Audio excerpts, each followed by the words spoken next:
video te min lo thir sak thin awangin lom thu ka ran sai a min lo thir sak zel don nya ta hiang ka chuk ko ni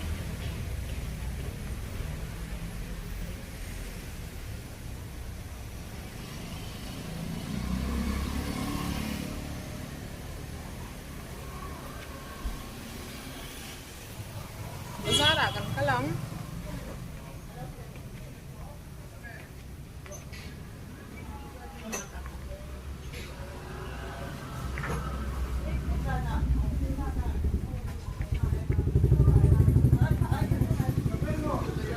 Treasury Bazaar mi ten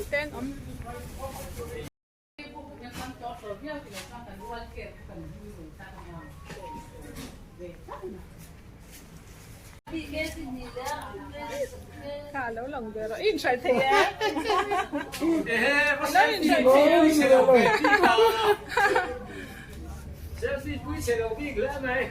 in sai là có hai rồng về cái bụi in sai thế em sao là răng răng đi là vào đi tụi qua nha từ rồi rẻ mi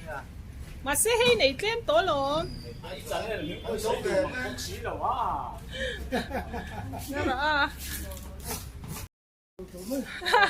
với chú treasury bazaar à sang cái nên qua là mà sẽ cái lấy chuang lâu à mi ron do du chắc lâu mấy paisa cái này bác sĩ lâu à paisa cái này bác sĩ lâu à ini spot ako mega Goin chu ke in ka chuak ba ka ni office na te lai be ni kan resort club te nya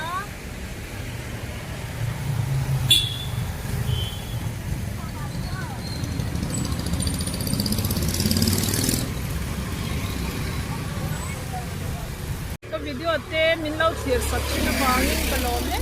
em ani ti kha min lo share sak le ula min lo subscribe tu zong zong chunga lom thu ka ron soya min la subscribe lo tan min lo subscribe sak be sham don ya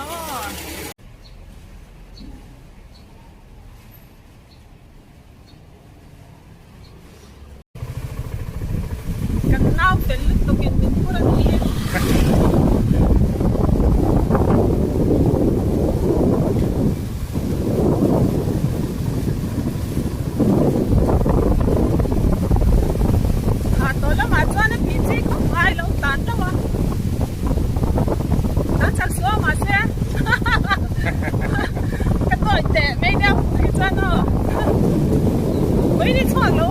chuộc lâu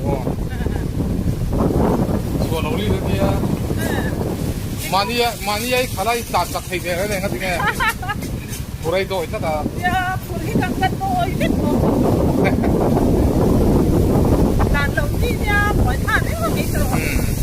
kia là mấy cần xin lắm hẳn đi là taxi tận đây bye bye lẽ cần thanh đón đấy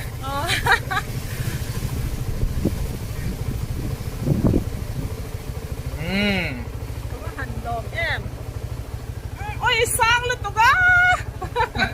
ôi cái đồ cái đó tụi á nào cái này mà nè cái thằng chết với chú cái la cái chọn cái bộ khám về thế nè bài cả tê ray lâu tê cho con chuang sáng mà mình lâu thir sạc tu tê dòng chung à lom thu cái ron soi á mình lâu thir sạc về dễ đón nhau cái video tê mình lâu thir sạc tu tê dòng à vàng in lom thu cái ron soi á bây giờ vai in hôn mình loam cái của bye bye